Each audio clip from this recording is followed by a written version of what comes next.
Erroneous, we are. What's up, guys? It's McKinley Crain here, and today I'm going to be doing my spoiler-free movie review of The Batman 2022. Now, let's get into it.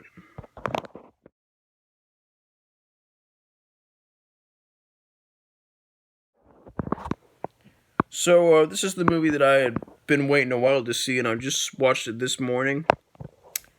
I had pre-ordered the tickets online for my brother and I to go see The Batman. So I was pleased with what I saw. This is a very different kind of Batman movie. It's not really that similar to like Batfleck Batman. Batfleck Batman is not as good as Robert Pattinson Batman, but he's kind of more classic Batman than Robert Pattinson's Batman is. But in my opinion, Robert Pattinson's Batman is the second best Batman. And he's better than Batfleck. Is he as good as Bale's Batman? No, he's not as good as Bale's Batman, but Pattinson's Batman is still a perfect Batman. So about the whole movie, the movie is not a traditional Batman story. It kind of like throws some other kind of unique elements into the mix, like, you know, the Riddler, I don't think has ever looked like this before.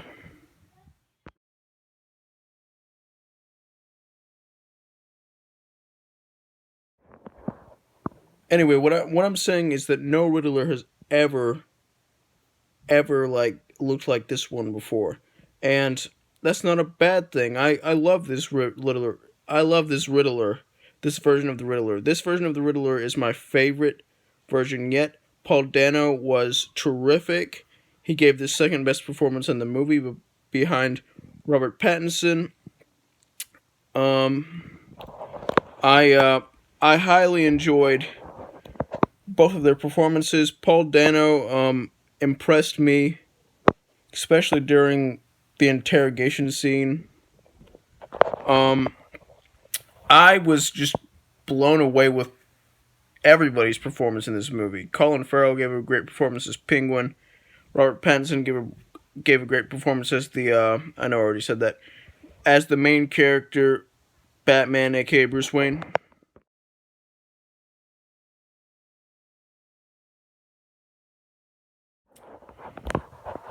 Just everybody gave a top tier performance, and I really dug this movie.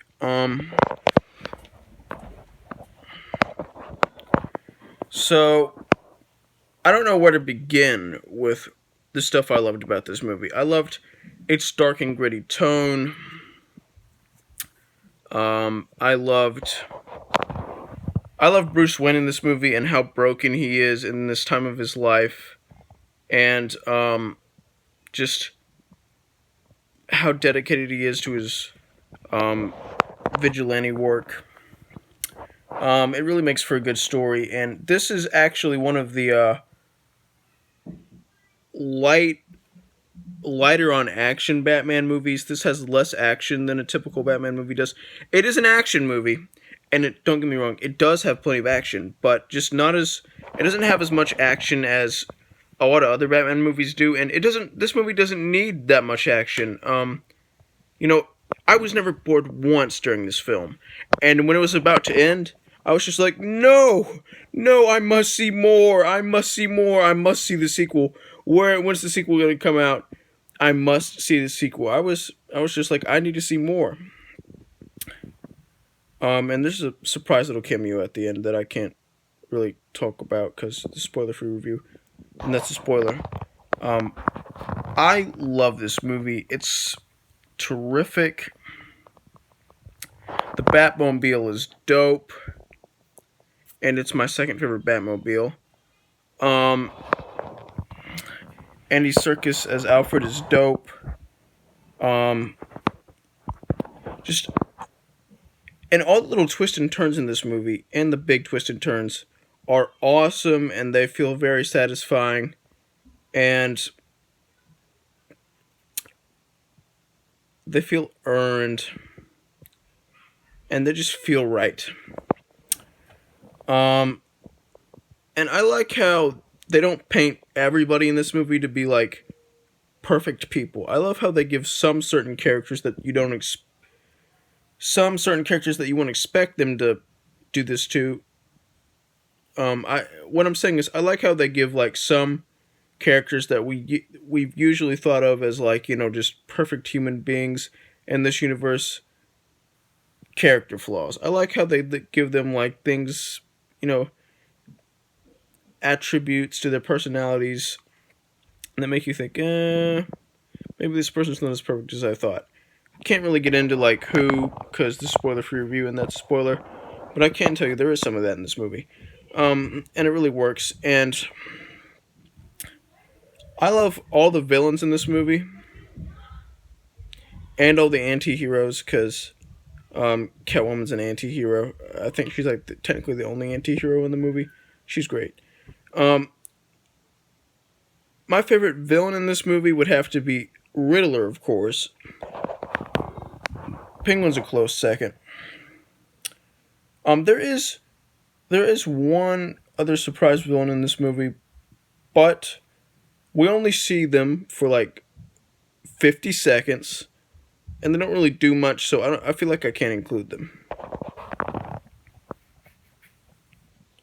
I love this movie. It's great. It's 3 hours, but it feels like 2 hours.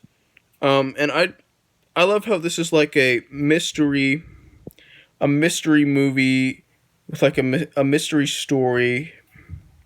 I love how this is like a detective Batman story. I love the fact that Batman is not only a superhero, not only a superhero, not only a vigilante, but also the world's greatest detective. So I love how they made this movie a detective story. It really made everything regarding the mystery and him having to like investigate and do detective work really made this movie more gripping than it already was. And I am looking forward to the sequel and can't wait to see him do more detective work. And I'm going to talk about some more things about this movie like now. All right, so what have I not talked about? Let's see. I love the chemistry between Batman and Catwoman in this movie. You know, there's one scene where they're just staring at each other, and it means so much. Like, they're not even saying a word to each other, and they're just staring at each other, and you can just feel their bond. You can just feel the chemistry between them. It's great. It is great, man. Great. And he also has really good chemistry with Alfred. And let's talk about the stuff that inspired this movie.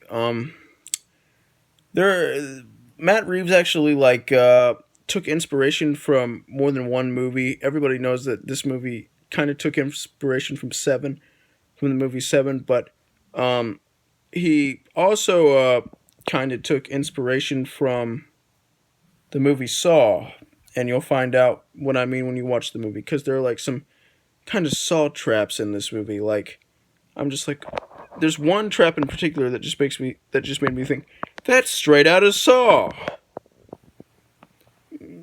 That's straight out of a Saw movie. I'm just like, woo.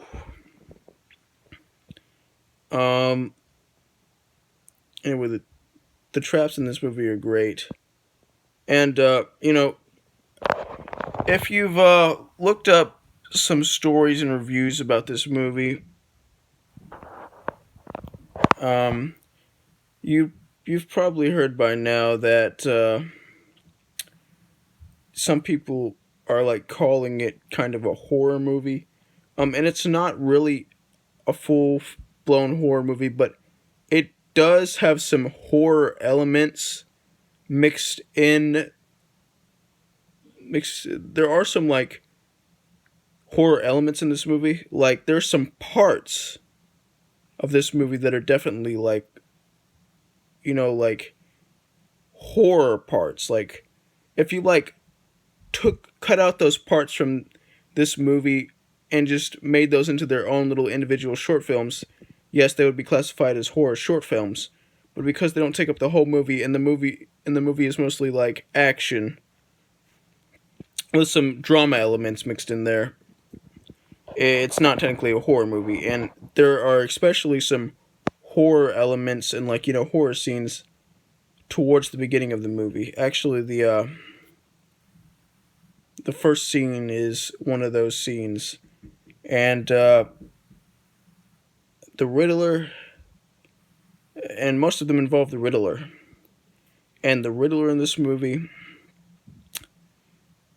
is intimidating and just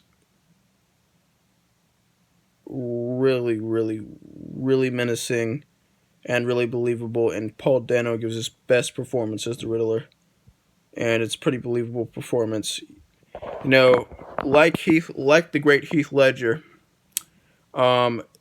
this actor knew that he was playing a psychopath, so tried to give his best performance while playing the psychopath and tried to make the audience believe that they were actually watching a psychopath on screen. And I think Paul Dano did his homework, because this performance was pretty convincing. It was terrific, and this movie was terrific, and the action is terrific. The visuals are terrific. This Gotham feels lived in and just gloomy, but also very dark and gothically colorful, if that makes sense.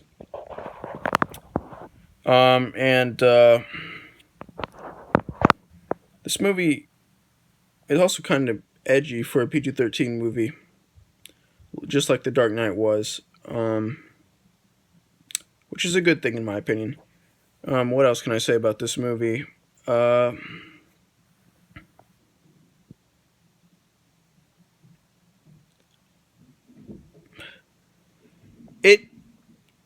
It doesn't go like... One thing I like about this movie is it doesn't take like a safe route. Like, it doesn't play it safe. It kind of gets into risky territory at times, especially towards the end, with like the resolution and what ended up happening to like parts of Gotham.